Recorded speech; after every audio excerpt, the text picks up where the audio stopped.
Ex-cons, what's the most terrifying secret you saw inside a prison? Story 1. My cellmate was truly disturbed and tormented by hallucinations. One day during lunch, he suddenly gouged out one of his own eyes with a fork in front of everyone. Before the guards could reach him, he punctured the other eye with something he had hidden on him. He let out a blood-curdling scream when he ripped the first one out and threw it onto the floor. At first, everyone, guards included, just stared in shock, thinking it was some kind of twisted joke. But once that first eye was out, he fell eerily silent, pulled something from his waist, and began stabbing his remaining eye repeatedly. I heard it burst. By the time the guards tackled him, it was too late. I never saw him again after that, but I heard he was left completely blind. A lot of us lost our appetite that day, and some needed counseling because of how brutal and shocking it was. I still remember one of the guards picking up the severed eye with a clear plastic bag as we were all escorted out. Story 2. When I was 20, I thought I wanted to be a correctional officer. One night, I was assigned to the medical ward, where each inmate had their own isolated cell and were only let out twice a day. That night, I was assisting the nurse with distributing medication when we reached one inmate's cell. As soon as the door opened, I was hit with the most putrid stench I had ever encountered in my life. I've been to landfills before, but nothing compared to the sheer foulness of that smell. Once we finished handing out the medications, I turned to the officer training me and asked what was going on with that inmate, why he reeked so badly. He smirked and said, "Oh, you met Grady? He does that on purpose. He refuses to bathe or change his clothes, so he constantly lives in his own filth." Then he added, he was assaulted once in prison, so he started doing this to make sure it never happens again. Story 3. I once spoke to a former inmate after his release who had developed severe PTSD from the things he witnessed while incarcerated. One of the stories he told me was about a card game he was playing with a few guys. One of them was smoking a cigarette, and another inmate, who wasn't part of the game, walked over and asked if he could get shorts on the cigarette, meaning he'd get the last few puffs before it was put out. The smoker agreed, the inmate walked away, and they went back to playing cards. At some point, the guy smoking must have forgotten and finished the cigarette. A little while later, the other inmate returned, asking for his short. The smoker casually told him that he had forgotten and smoked the whole thing. The inmate walked off again, and they resumed their game. Moments later, the same inmate came back, walked up behind the smoker, yanked his head back, and started stabbing him in the eye and throat with a pen or pencil. The guy bled out and died right there, all because he forgot to save someone a few puffs of a cigarette. Story 4. I was in Lawrenceville Penitentiary in Virginia from 2011 to 2014. From a prison standpoint, it was actually pretty accommodating. Drugs, alcohol, cigarettes, and cell phones were everywhere. About halfway through my sentence, I was working in the kitchen one morning, making myself an egg sandwich, when a young inmate got into an argument with an older guy everyone called Unc. Unc was a quiet guy who never bothered anyone, but apparently they were arguing over a cigarette when the younger guy called him a bitch.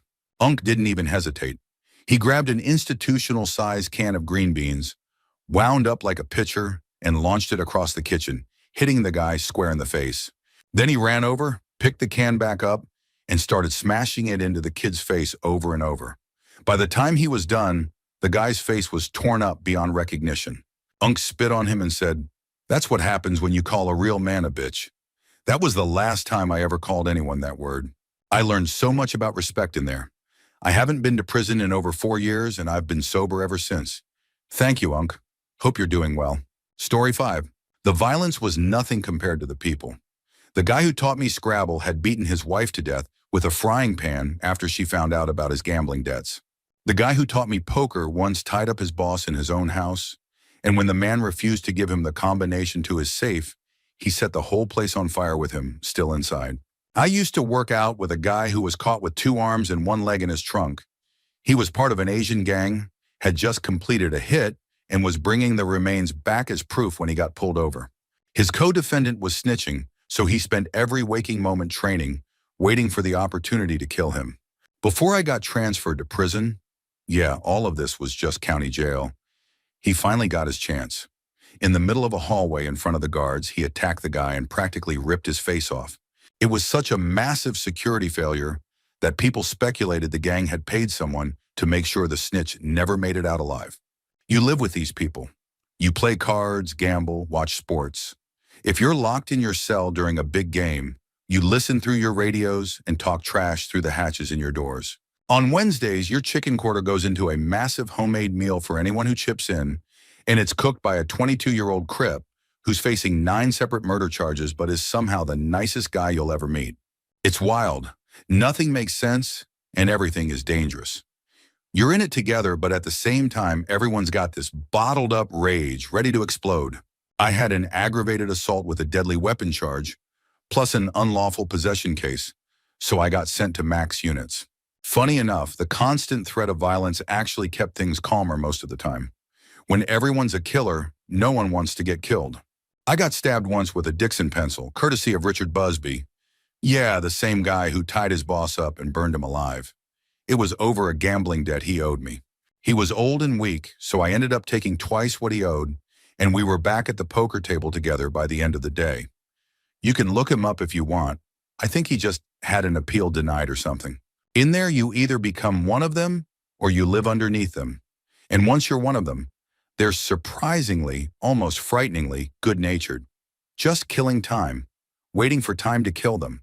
Story 6. Honestly, most of prison is the same kind of stuff you run into in real life.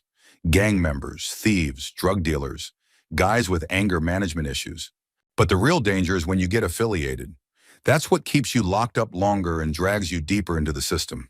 I was in Lyman, Colorado, in close custody, 1 level below max. It was mostly a chill place, but there was always activity.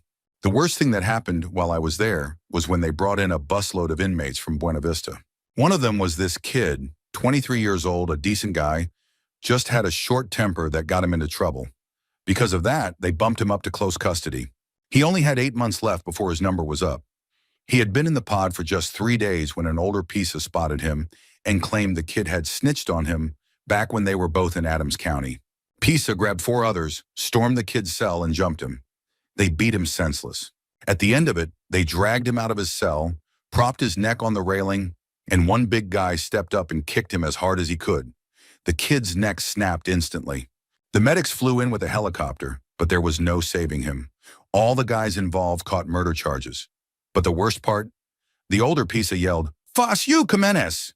when he broke the kid's neck. The kid's name wasn't Jimenez. It was Garcia. The PISA had mistaken him for someone else. 8 months left. Arrested at 17, died at 23. Never even saw the outside of a facility as an adult. Killed over a case of mistaken identity. That's how fast things can pop off in prison. Story 7. I was sitting in the TV room in the feds. The inmate phones in this facility were inside little phone booths for some reason. Out of nowhere, a guy ran into the housing unit and rushed one of the booths, stabbing the inmate inside about 15 times. 3 of those were to the face. The guy inside had nowhere to go, couldn't escape. He slumped immediately. The second thing I'll never forget happened in the kitchen. 2 guys made a bet that one of them wouldn't go through the commercial dishwasher. The guy took the bet. He went in. When he came out the other side, his entire body was covered in blisters. 100% of his skin had blistered up, full of fluid.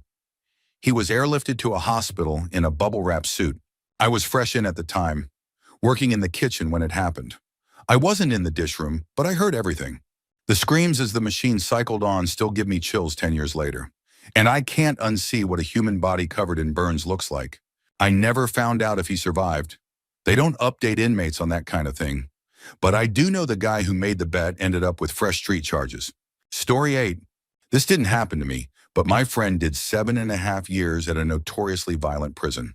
There was a canteen where inmates could buy things, but you could only go at certain hours. There were also inmates in PC, protective custody. Usually those were the ones with charges that made them targets, like ESSA offenders. They were only allowed to go to the canteen at a separate time for their own safety. But one day, something went wrong.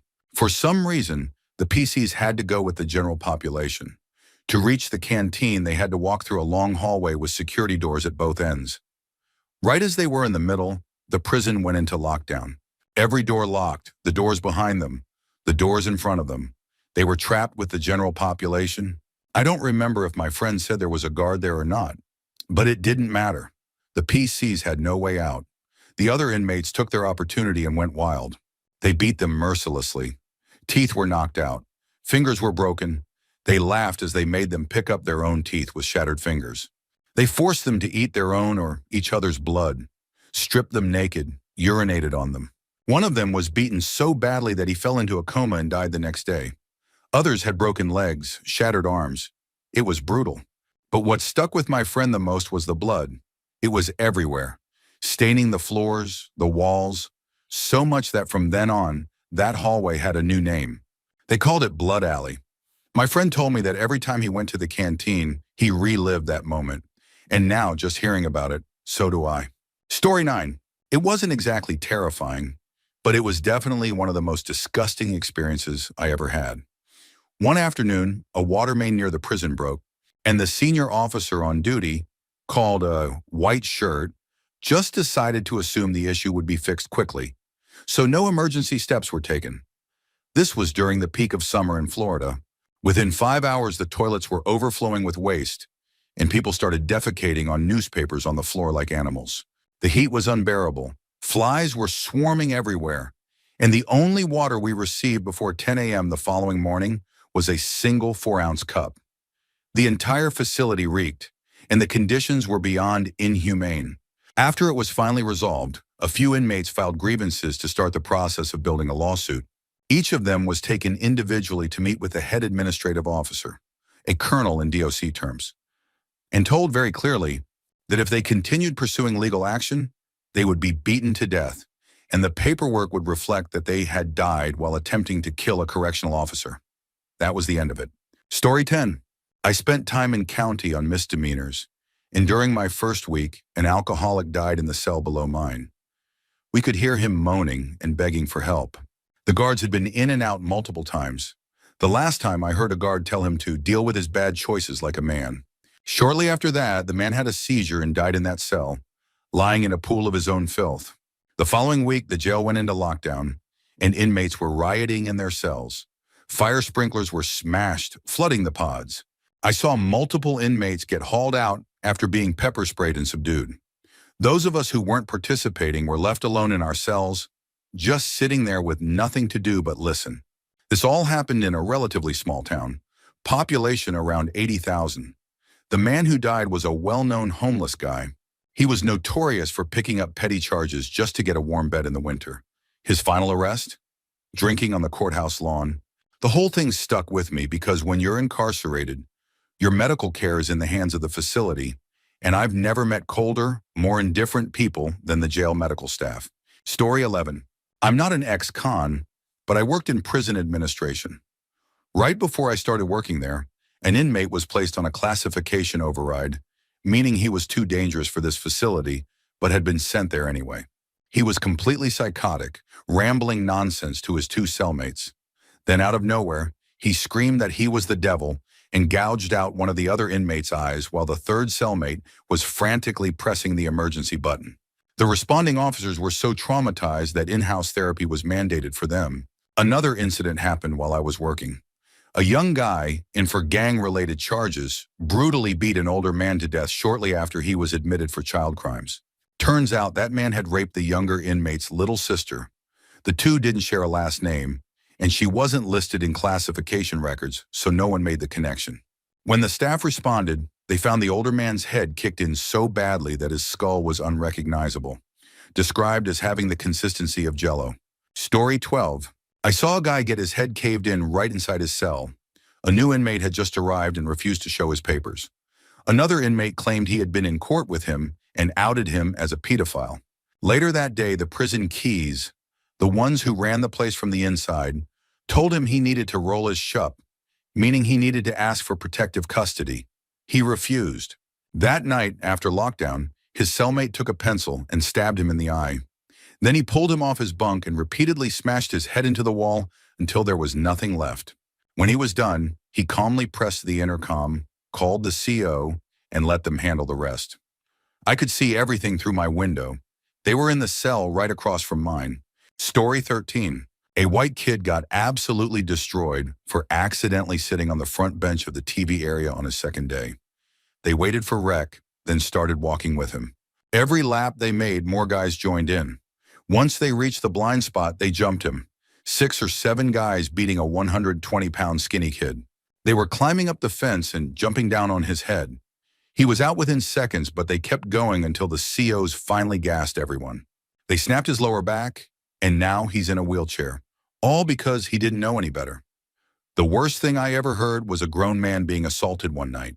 He had refused to pay a protection fee, and 3 guys attacked him. They violated him and then stabbed him with a toothbrush shank. I've seen some crazy things, but that was the one that stuck with me the most. Sometimes I still have nightmares about it. I've never heard screams like that before or since. Story 14. I work in jails across the country, and there are a lot of unsettling moments.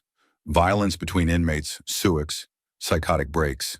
I remember trying to teach a nurse one day while an inmate kept screaming at me, "Put your eyeballs back in your head. Beat panada renni." They're rolling around on the floor. But the moment that stuck with me the most happened while I was helping a doctor. When she sees patients, I usually step outside the room so I don't interfere. That day, she was working with an inmate who had stood out to me before. I see hundreds of faces during MedPass, but I remembered him because he was polite. Always said, "Hello, ma'am. How are you?" "Thank you. Please." That's rare. I even glanced at his chart to check his name, which I almost never do. While I was standing in the hallway outside the doctor's office, another inmate waiting to be seen looked at me and said, "Stay away from that motherfucker. He's crazy." I laughed. It's not every day you hear one inmate warning you about another. I don't even let people stand within 5 feet of me. But then his tone changed. He got serious. His voice dropped. "No, I'm serious. Stay away from that dude. He's fucking insane." I nodded, taking his word for it. In that moment, I was thankful for the COVID mask hiding my reaction. Not long after, a CO came whistling down the hallway, swinging his keys in his hand, and casually mentioned the guy's nickname, Body Bag Lag. Name slightly changed. My eyes widened. Later, I Googled him. He had a girlfriend. She got pregnant. When the baby was born, she refused to let him see it. He wanted custody, so he and his entire family, his mom, dad, and brother, planned and executed a massacre. They eliminated all 10 of her family members, anyone who could have taken custody before he got it. And I think it actually worked. He had custody of the baby for a while. Then out of nowhere, he confessed. He turned himself in and threw his entire family under the bus. I don't know if it was guilt, religion, or something else, but he broke. His cell was always covered in crosses, taped to the walls. I've had scarier moments working in jails. Entire cells going on lockdown just because a woman was working, inmates exposing themselves. But Body Bag Lag will always stand out to me. Story 15. I saw a guy get mauled by a dog for taking a banana out of the dining hall. The CO told him to stop, but something in the inmate's movements triggered the dog, and it attacked. As he screamed for help, the unit manager jumped on top of him, pressed an elbow into his neck, and held him down while he bled on the stairs. This was at a minimum security camp. 90% of the inmates were just alcoholics or drug offenders. There shouldn't have been a dog in the first place. The guy was already on heavy medication that made him drowsy all the time. After the attack, they sent him to the hole, upped his dosage so high he couldn't remember his own name, then slapped him with an assault charge for struggling while he was pinned and being mauled. And of course, it all happened in a blind spot. No cameras. I think about it every day. I met some pretty messed up people while I was inside. The worst of them were the ones running the place. Story 16. I watched 2 men die because they were denied medical treatment. Both were elderly diabetics with no family support, and both suffered because of the inhumane conditions. In South Texas, they crammed 56 men into metal dorms with barely any ventilation. During lockdowns, you stay on your bunk for weeks at a time. Plastic mattress, no movement, only allowed a 5-minute shower every 3 days. I was in decent shape, and I still thought I might die there. The walls got so hot in the afternoon that I couldn't even touch them. The first man went into diabetic shock. The second died from complications that could have been easily treated. They were ignored until it was too late. If they treated dogs like this, there would be riots in the streets. But because it's prisoners, no one cares. Shame on TDCJ. Shame on everyone who lets this continue. Story 17. I was in a female prison, so my experience was a little different. Every prison is different, from county level to state and federal, but I spent most of my time in state. A couple of things were terrifying. One was the amount of us between guards and inmates. It was ridiculous. It was consensual in the sense that both parties agreed, but when a guard is involved, it can never really be consensual. The power difference is too extreme, and you couldn't exactly say no either. It's not that the guards would retaliate, but if you refused, they wouldn't protect you when other inmates or groups came after you. The creepiest thing in my facility was this one lifer, a pedophile. No one really messed with her because it seemed like the guards were on her side, for reasons we all suspected. She was always overly friendly to new inmates, especially younger-looking petite women. And if they allowed it, they became hers. Like a small gang in jail, they all had the same prison tattoo. I never even noticed until I was in the shower one day and saw a couple of them standing together. Story 18. As an attorney, I once encountered a man who had been a serial killer, specifically targeting teenage girls. He was seeking legal help with his sentence. He had been sentenced to life in solitary, which was technically illegal and wasn't being fully enforced. Even the most dedicated nonprofit defense attorneys refused to help him, but none of them had the courage to tell him that to his face. He was huge, built like a pro wrestler, white, clean-cut, handsome, relaxed, personable. If you saw him on the street, you'd think he was just another guy, but his eyes told a different story. His eyes were some of the scariest things I've ever seen. They were crazed and empty, completely detached from the rest of his face. The way he spoke, his body language, everything about him said, "Hey, how's it going?" But his eyes were howling, screaming incoherently in a panic only he could hear. Story 19. I was a CO for a year before I got out of that job. One of the craziest things I ever saw started with something so minor. An inmate broke his tablet. I don't know if it was on purpose or by accident, but instead of reporting it, he threw it in the trash and claimed he never got one. We went through all the trash, found the tablet, and asked him if he broke it. It should have been an easy fix. He'd get written up, maybe sanctioned for a week or two, then issued a new one. But instead of just admitting what happened, he insisted the tablet wasn't his, that he never broke it, and demanded a working one. We knew it was his. We track almost every item we give to inmates. But instead of backing down, he decided he'd rather stab himself in the stomach than admit he broke it. I've been in situations where bullets were flying over my head. I've seen people get shot, but that was the craziest, most insane thing I've ever witnessed. Between incidents like that and seeing too many former friends or acquaintances ending up as inmates, I realized the job wasn't for me. Story 20. My father spent 12 years in prison in South Africa. He was surrounded by some of the worst criminals from all over the world. He's from Liverpool, England, so he spoke and read perfect English, which meant he often ended up reading letters for other inmates. The story that always stuck with me was about an Albanian man who was locked up for one of the most horrific crimes I've ever heard. He had locked club bouncers inside a dog kennel and set them on fire. This guy was completely unhinged. He fought off prison guards like it was nothing. An absolute madman. One day he asked my father to read a letter he had received. The letter was from his government. It said he would never be released, that he would never be seen as a civilian again. My dad, who is one of the kindest people I know, looked at this unpredictable, dangerous man and made a decision. Instead of telling him the truth, he told him the letter was from his family, that they loved him, that they were thinking of him, that they hoped he was doing okay. The Albanian lit up with happiness, completely made up with what he had just heard. He left my father alone after that, but deep down, my dad knew exactly what would have happened if he had told him the truth. Story 21. A family friend worked as a CO in multiple prisons across Southern California. One of the saddest things he ever saw was how many inmates didn't realize their true talents, passions, or gifts until they were already behind bars, when it was too late. He met inmates who were incredible artists, as skilled as professional animators.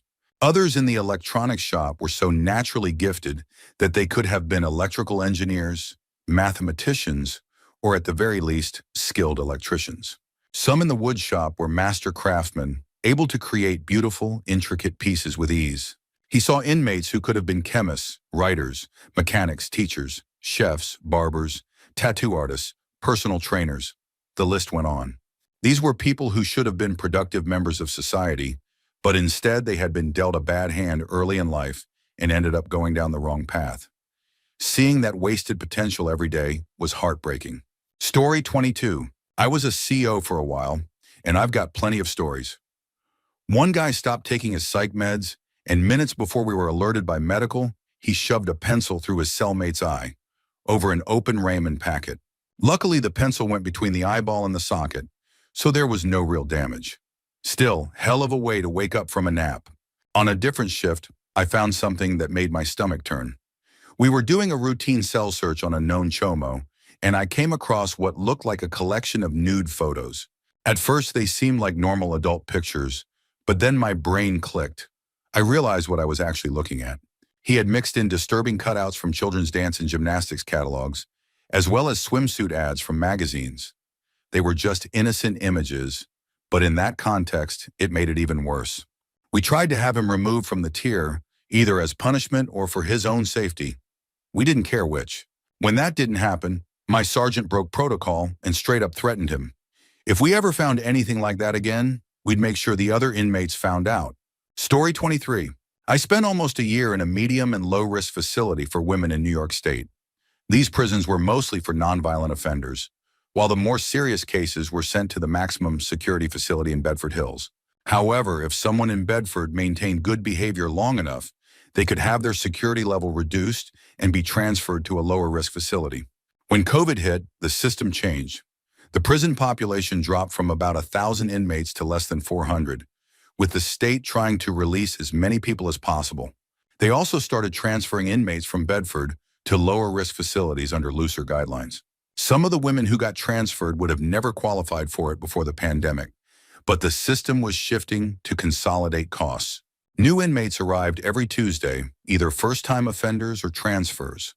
One dorm in particular, J Dorm, saw a huge influx of Bedford transfers in a short time. In every dorm, there was a locked plastic utility box near the officer's desk containing cleaning chemicals like bleach, which were being used constantly due to COVID. The rule was that only officers could unlock it, but in reality, it was usually left open so inmates could clean throughout the day. We also had hot plates in the dorms for cooking. One afternoon, 2 of the Bedford girls took a spray bottle of bleach, boiled it on the burner, and waited. Most of the other women were either at work assignments or in classes, so only about 10 of us were there. I was on the phone with my boyfriend when I noticed the smell. They had the window open so nobody said anything or questioned what they were doing. I didn't realize it was bleach at the time. I kept watching as they kept glancing toward the glass window where the officer sat at his desk. Then one of them went into the TV room, a separate area with glass walls. After a minute, she got up and went into the dorm area where all the rooms were. A few minutes later, she came out with another inmate, and they all went into the bathroom. Meanwhile, the 2 at the burner dumped the boiling liquid into a bowl. I was still on the phone when they walked into the bathroom. Then I heard yelling, followed by the most horrifying sound imaginable. Something I didn't even think a person could make. A splash hit the tile floor. I told my boyfriend something bad had just happened. That's when I realized. They had just thrown the boiling bleach on her. The officer came running, and the entire dorm went silent. The TV shut off. I hung up my call. We could hear the struggle as the officer tried to break it up. Within minutes, dozens of other officers rushed in. The rest of us were locked down, ordered back to our rooms. The injured girl's screams were haunting. She sounded like she was dying. I couldn't stop shaking. I didn't sleep right for weeks. I can still hear her screams when I think about it. The 2 attackers and the girl who lured her in were immediately sent to SHU in charge. The injured girl was taken to an outside hospital. It was the most horrifying thing I ever witnessed in prison. It will haunt me forever. Story 24. I went to prison in 2020, not just county jail.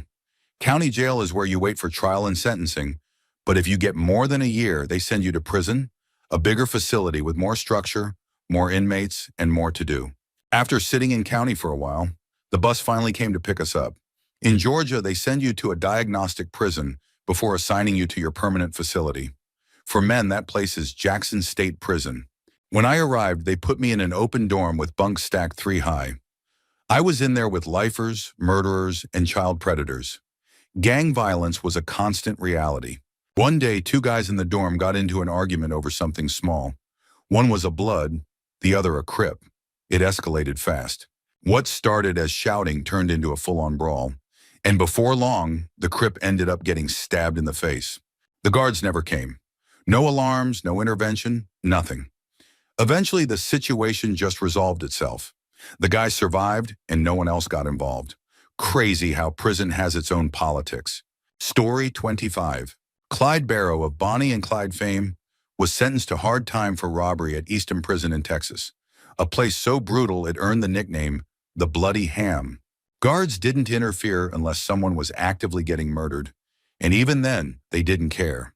To maintain order, they appointed the most sadistic inmates as building tenders, prisoners who kept the rest in line through sheer violence.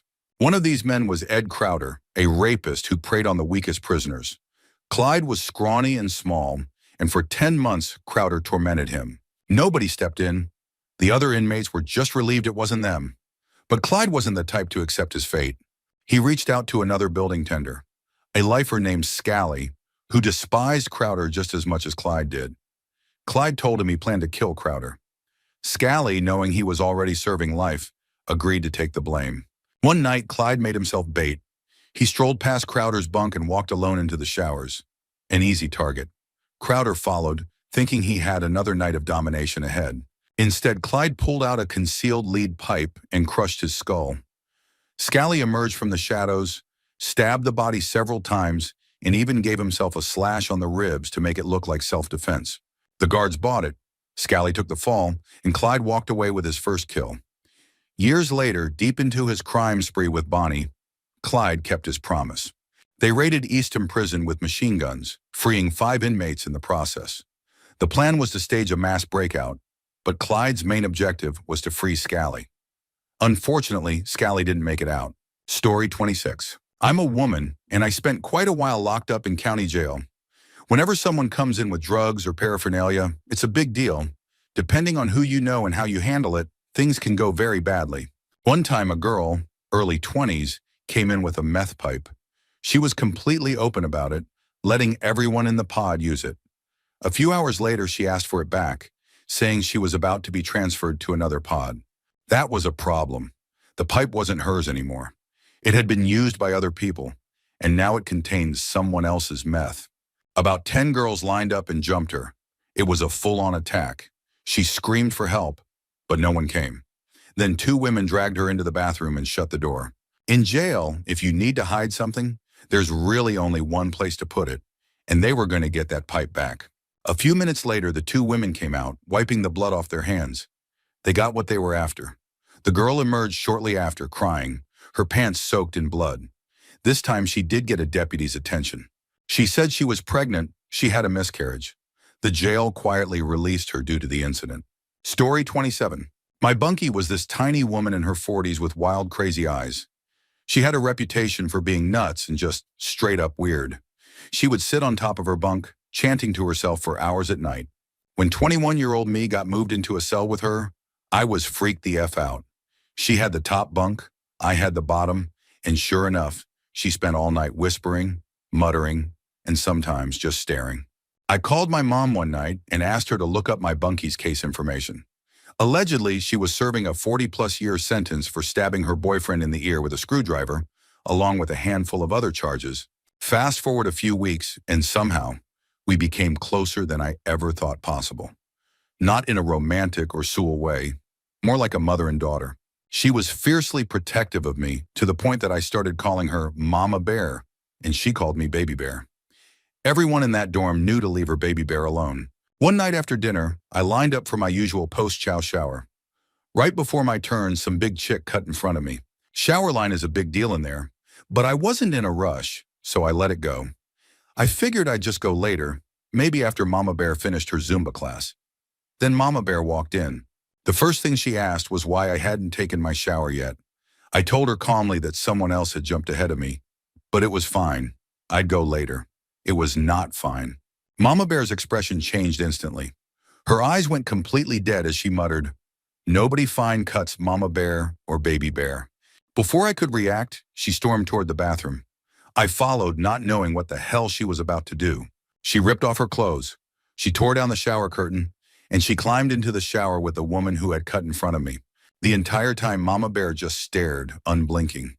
Big Chick froze, looking stunned like, what the F is happening? Then, without breaking eye contact, Mama Bear snatched the soap from her hands and started lathering herself up. "You want to cut me in my bunkie?" she screamed. "You want to take her turn? You want to take mine?" "Oh, nah, bitch. We showering in this motherfucker together then. Ho!" Big chick didn't even rinse off. She just grabbed her towel and ran the F out of there. Mama Bear finished her shower like nothing happened, then went to play cards. Nobody ever cut me in line again. She was completely certified nuts. But I love that woman. Absolutely the best bunkie I could have ever asked for. Might even look her up in 27 years when she finally gets out. Story 28. Not prison, but jail. There was this kid in the cell next to me, maybe 20 years old at most. He was wearing a Velcro jacket. If you know, you know. I don't know his diagnosis, but I'm guessing schizophrenia or something similar.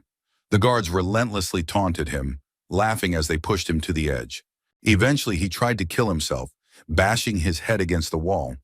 Instead of stopping him, they just tackled him, restrained him to a chair, and called the nurse. And they kept taunting him. At some point, he broke a part of the chair while struggling. That's when they started screaming about how he had destroyed government property and was going to catch another charge, meaning he'd be stuck there even longer. That, of course, sent him spiraling again into a full-blown suicidal panic. And it just kept going. He was so desperate to end it that he started swallowing pieces of plastic, batteries, whatever he could find. For me, the worst part wasn't even seeing it. It was hearing it. I couldn't do a damn thing. I just sat there, locked in my cell, listening to some poor kid completely lose his mind while the guards laughed at his pain. Story 29.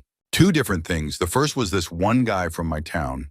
He had only 4 months left on his sentence. I didn't know him all that well. One day I went out to the yard. We had been outside for about an hour when we noticed a red dot. Basically, all the guards running toward an emergency. We didn't know what it was. Then they kept our dorm outside longer than all the others.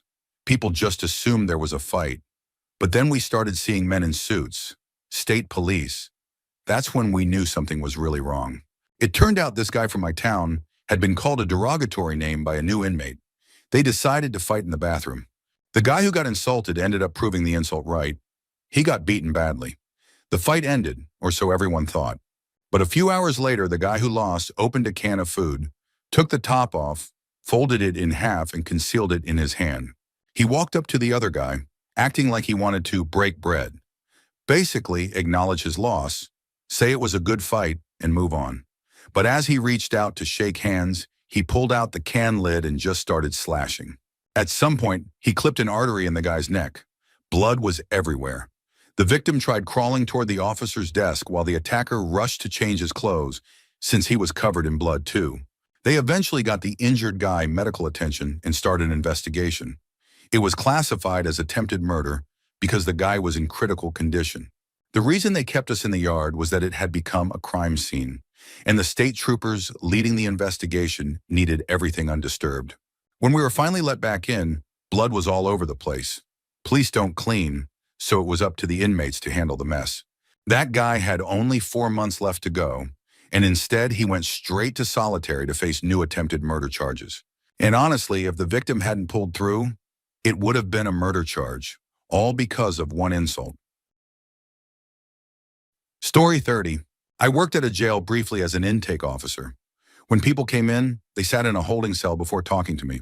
I would tell them their charges, explain their options, and try to discreetly let them know about PR bonds. For some reason, the jail didn't like them knowing about those. No idea why. During my first week, we had this totally white-collar grandpa-looking guy come in. He had been brought from the hospital after destroying evidence. He ate something when he was pulled over. He refused to tell the officer what it was, and also refused medical treatment at the hospital. So they brought him in for a minor traffic violation and the evidence destruction charge. He had probably had whatever it was in his stomach for about 2 hours before he suddenly started screaming at the nurse. "Something bad is about to happen. Something bad is about to happen." The nurse, assuming he was exaggerating, took her time and said, "Well, we have to do vital signs first, so sit down." At that point, the guy completely freaked out. "No, you don't understand. Something bad is happening." Then his entire body just stiffened violently, like someone had shut off his joints. He collapsed and started seizing. This all happened in the front area, not in the back cells. The male nurse started doing CPR while they called an ambulance. It took 45 minutes for the ambulance to get there. The nurse doing compressions was drenched in sweat from working on him for so long. When they finally wheeled him past my station, I saw how blue he was. I had never seen anything like it.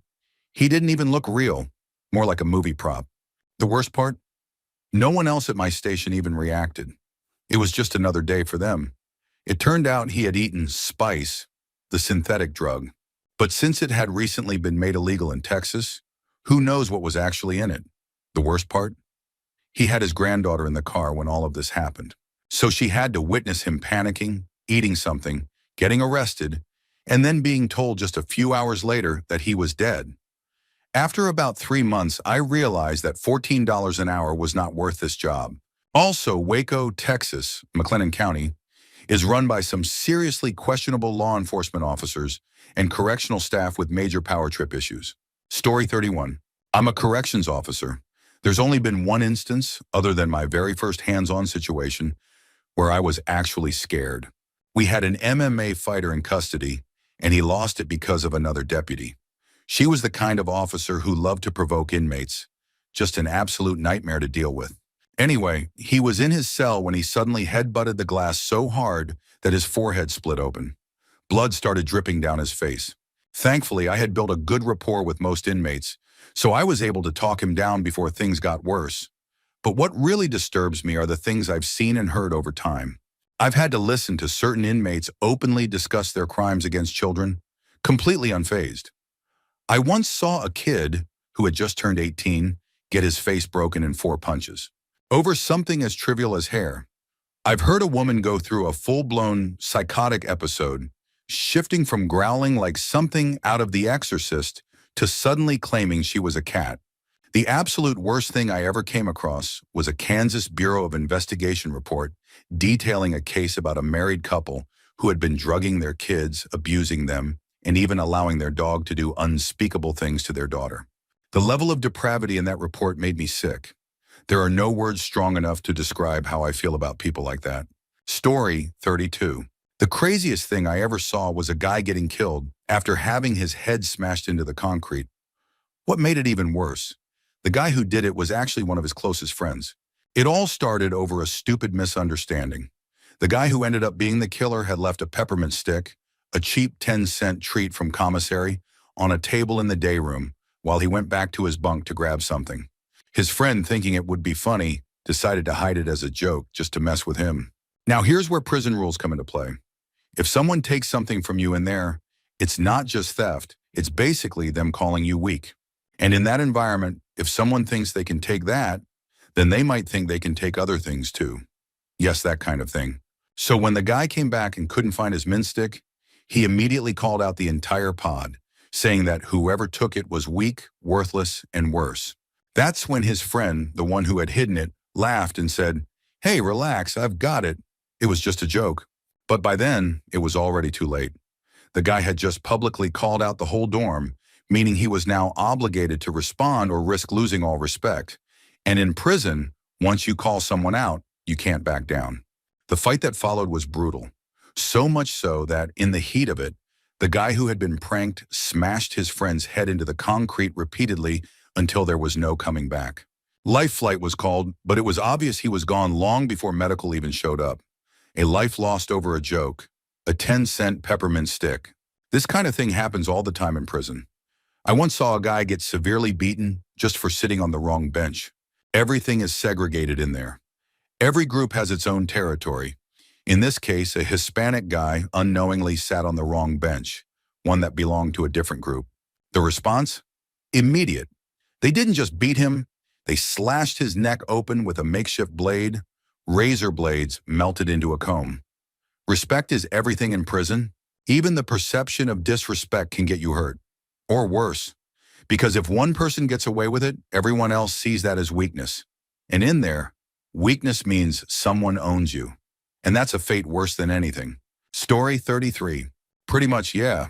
People getting beaten to death or stabbed 57 times with a piece of steel ripped off a bunk drawer or something like that. Anyway, booze was my thing. I could make alcohol out of almost anything. And once I had wine, I wasn't far from making liquor. All I needed was for the guards to back off for about 4 hours so I could burn it down properly. $20 for 20 ounces of 15 proof wine, $50 for 12 ounces of clear, probably 70 to 80 proof, sometimes even higher. But if it was too strong, I cut it down to make sure I got my money's worth. I saw massive drug deals happening inside, saw a ton of cell phones, people playing Xbox, hacking it onto anything they could if they managed to get a modem or Wi-Fi card smuggled in. Guards getting compromised, nurses too, sometimes ending up pregnant by inmates. Tattoos inside went for $500, ones that would have cost $3,000 to $5,000 on the outside. I saw guards beating people until they were brain dead, gangs retaliating, and even one riot. But yeah, simple advice. Don't go to prison and you won't have to worry about any of this. That being said, if you are going to prison, $50 a week from the outside and you're good. Just stay in your lane and mind your business. Don't owe money for anything and you'll be fine. Story 34. The way prisoners were treated by the system itself was the worst part. This was in a county jail in South Carolina. I did volunteer work to reduce my sentence. Pretty quickly, I got promoted off the general kitchen line and started making special diet meals for inmates with medical or religious requirements. There was one guy who had his jaw wired shut. The manual I worked with listed everything he was supposed to be eating, but we didn't have any of it. My supervisor, a non-inmate civilian, just told me to give him chicken broth for all 3 meals a day. That was it. I had to steal food from the guard's stash just to give the guy something more substantial. Their food was way better than what we got anyway, so I had already been sneaking some for myself. But still, that guy was surviving on applesauce and whatever soups I could put together for him. I got stung by a bee once, and my hand swelled to twice its normal size. It took 3 days just to see a nurse. Then 2 more visits before one finally gave me Benadryl. It was like antihistamines were some kind of controlled substance, guarded as if they were narcotics. And then there was the canteen situation. The local sheriff personally ran it, selling 10-cent packs of ramen for $5. That tells you everything you need to know about how corrupt the place was. No one cares about inmates. Everyone assumes they'll never end up there, and that the ones who are deserve whatever they get. But that mindset is insane. Story 35. This one is more funny than terrifying, and it happened in county jail rather than prison. But I'm telling it anyway. I was stuck in county for a month waiting on court. It was a big city, so things took a while. As a bonus, the person I got arrested over, a confrontation, had a son who worked for the state prison system and had some rank. So when I was processed, they pulled me out and threw me into the psych unit on Suis watch. That meant being stuck in a communal unit with zero privacy. Completely open-air toilets, 1 broken TV, crammed into bunk beds, no reading materials, therapy programs designed for people with the mental capacity of a grade schooler, and regular visits from Nigerian nurses. And since I was placed on administrative Suis watch, I had the added privilege of being stripped of all clothing and bedding, except for a thin, semi-see-through hospital sheet. Took a week just to see a shrink so I could get cleared to have my clothes back. Out of the 30 or so people crammed into that block, 2 stood out. One was this white guy who looked like Farva from Super Troopers. He had one personality trait, using the N-word. Every single time those poor Nigerian nurses came around, he just had to say it. Every single time. The other guy, I'll call him Wesley Snipes, was black and for whatever reason, decided that the moment he arrived, he was training for the Marines. He was hardcore about doing his PT routine at every opportunity. Dude always had a look on his face like he was ready to take someone's soul. Later, we ended up sharing a cell, and he turned out to be a cool guy. But at the time, I figured he was just another head case. One day, shortly after I got my clothes back, the Nigerian nurses had finally had enough of Farva's nonsense. They went and talked to the guards. Not long after, the guards pulled Wesley Snipes aside for a quick chat. A little while later, Wesley positioned himself right outside Farva's cell, hyping himself up hard. It was straight up Mike Tyson energy. That's when some of us started noticing something odd. The Nigerian nurses and all the guards had left the room. Then the door to Farva's unit just opened. Wesley immediately went in and started handling business. Calling it an ass whooping doesn't do it justice. He beat Farva so badly that the guy probably qualified for disability afterward. When Wesley was satisfied, he just strolled back to his cell, and the guards let him in like nothing had happened. The nurses and guards returned to work as if everything was normal. They let Farva lay there for a while before eventually rolling in a stretcher and hauling him out. He never came back. When it was time for my release, the Nigerian nurses actually advocated for letting me go on time served. Turns out, being decent to people doing a miserable job pays off. While I was processing out, I finally asked what had happened to Farva. Turns out they patched him up and dumped him into general population, on the assumption that if he still hadn't learned his lesson, he'd be getting a repeat of that beatdown. Story 36. I'm not an ex-con, but I did end up in county for a weekend when I was 21 after a DWI. This was during Hurricane Katrina. I was sitting at a table reading the newspaper. The front page had a photo of a bunch of cops standing on some military-style SUV. Then this guy, who looked exactly like Charles Manson, sat way too close to me and started whispering, "Pop, pop, pop, pop." I ignored him. Then he grabbed the back of my neck, leaned in close, and whispered, "I would kill every one of those pigs." I had no idea what to say. I just nodded. Then out of nowhere, he pulled a pencil from his pocket and stabbed it through my ring finger. I jerked my hand back in time. So instead of going straight through, it went sideways. The tip went in one side and came out the other. I still have the graphite marks from where it entered and exited. I shoved him off his chair, jumped up, and ran straight to the first guard I could find. I told them, "That old guy just put a pencil through my finger." The guard barely reacted. He told me to go back to my cell. Then he escorted Charlie back to his. I didn't get medical attention for 2 hours. When they finally stitched me up and bandaged my hand, they just let me go. One of the weirdest experiences of my life. But I can say this. I never got behind the wheel after drinking again. Story 37. Reading through the comments reminded me of a couple of things I saw or heard about during my stay in a mental hospital. They're adjacent to prison stories, but still pretty wild. First, I saw a guy get stabbed in the face about 50 times with a plastic pen. The guy who got stabbed, Jason, won the fight. He was fresh out of prison and had his old cell block number tattooed in 2-inch tall numbers across his face. We were in a mixed-gender facility and one guy hit a woman. Jason wasn't having it. He jumped on top of the guy, let's call him Denny, and just started pounding him. Hard, fast punches over and over, like a metronome. Denny, in a panic, pulled out a pen and started stabbing Jason in the face over and over. Jason didn't stop. When they finally pulled him off, his face was a mess, just a sheet of blood and deep gashes. But he walked back to his room, totally calm, no expression at all. Denny, meanwhile, was screaming like he was dying. The EMTs had to take him out. The second story was just a conversation I had. A guy told me he had spent 20 or 30 years in prison, said it was all a misunderstanding, but he wasn't mad about it anymore. According to the state, he had stabbed his father at least 50 times, killing him. According to him, "Man, I didn't stab him more than 10 or 20 times. I love my dad. I stabbed him, okay, but I didn't kill him." We were sitting next to each other eating when he told me this. I never sat next to him again. I have tons of other stories. Some are funny, but most, not so much. I also met a few people who had committed serious crimes. One guy had a real unsettling vibe. He would just stare at the women. A lot of guys did, but his stare was different. He had predator eyes like something cold-blooded. He told me he had been traveling with a church group across the country. One of the guys in the group pissed him off, so he choked him out and killed him.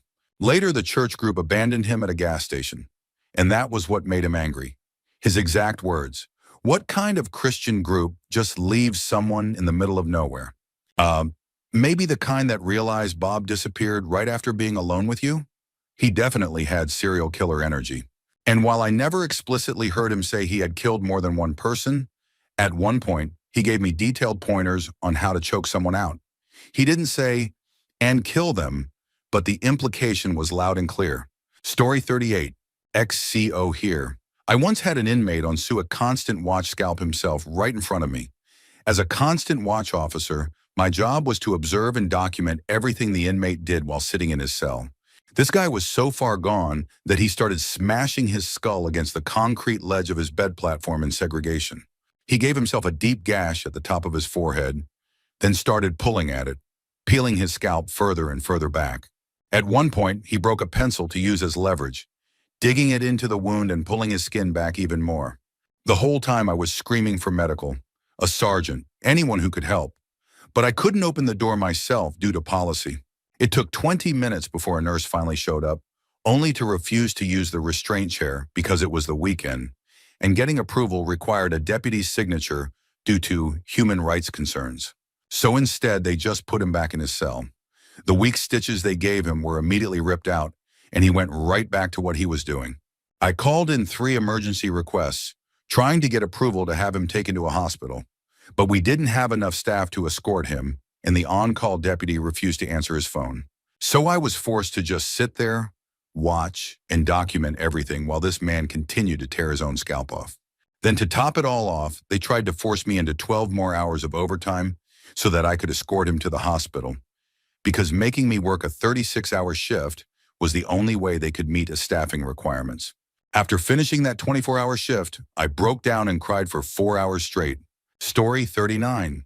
Damn, reading these stories makes me even more grateful that I did time in a women's prison instead. I saw fights and plenty of other messed up things, but the most disturbing thing I witnessed was my bunkie's medical situation. She had a perineal tear. She had given birth shortly before being locked up, and the tear never healed properly. Basically, her vagina and anus were one hole, and the longer it went untreated, the worse it got. She started passing blood, and at one point, some kind of tissue started coming out of the opening. She thought it was a tumor, but I'm pretty sure something inside her had prolapsed. It was bad. But despite everything, despite being in excruciating pain and suffering from fecal incontinence, she was denied medical care for a year. The entire time she was forced to work on the hoe squad, doing hard labor in the fields. Prison staff straight up ignored her condition, despite how obviously severe it was. The level of neglect I saw when it came to inmates who desperately needed medical care was shocking. Story 40. New Orleans Parish Prison. I watched a younger Mexican guy get completely brutalized by about 8 other inmates while he was still in his bunk. One guy put his knee on his neck to pin him down, while 2 others stood on a rolled-up sheet behind his knees, keeping him immobilized. They ripped his orange jumpsuit and took turns assaulting him for what felt like over an hour before any guards finally bothered to check in. Medical wasn't far behind, and when they helped him stand up to get on the gurney, everything just fell out of him at once. His insides, blood, waste, and everything else hit the floor in a horrifying mess. The smell was indescribable. A mixture of bodily fluids, backed up waste, and the stench of the red beans and rice they fed us almost every night. The next day I asked what had caused it. Turns out the guy was a serial child molester, convicted on 13 counts. First day in was his last day. The rumor was that after they patched him up in surgery, someone strangled him with an oxygen tube and impaled him with a broom handle. On the bright side, you could roll your own cigarettes and smoke on the yard. Story 41. Hello everybody. A new friend of mine told me about this post, so I decided to comment. I know what kind of stories people are expecting, and trust me, I have plenty of them. After 22 years and counting behind bars, I've witnessed it all. Stabbings? Been there. A guy diving headfirst off the 3rd tier? Saw it happen. Self-mutilation? More times than I can count. Deaths at the hands of others? Unfortunately, yes. These things are a reality of prison life. But I won't be telling any of those stories. Why? Because all of those things happen to real people. Some are still alive. Some may even be reading this. And I don't believe in glorifying this life. It shouldn't be glorified in the first place. Instead, I want to tell you what I find truly terrifying. What's terrifying is that America locks up more of its citizens than all other first world countries combined. That we as a nation just sit back while families are destroyed by sentencing laws that make zero sense. The 3 strikes law, habitual criminal statutes, mandatory minimums that punish people for crimes they've already served time for. I, for example, am serving 35 years to life for a fistfight. The system claims these laws protect people, but the ones they are meant to affect aren't the ones suffering. Offenders, child predators, rapists, get slaps on the wrist and are sent home in just a few years, only to reoffend, and we know they will. Some crimes cannot be rehabilitated. You can't fix what someone is attracted to. If a person is wired to be aroused by harming children, they will do it again. Yet they get out, they reoffend, they come back, they get let out again, and they do it again. Meanwhile, people like me sit here, rotting, waiting decades for even a chance at being found suitable to go home. That's terrifying. What's even more terrifying? Most people don't believe this is happening, and even more of them don't care. Nobody cares until it affects their family, and by then, it's too late. Imagine what we could accomplish if the attention this post is getting went toward fighting these sentencing laws. Instead, we're sitting here trying to impress each other with the most horrific stories about prison. It's sad. Look at the awards on this post. Our priorities are completely messed up.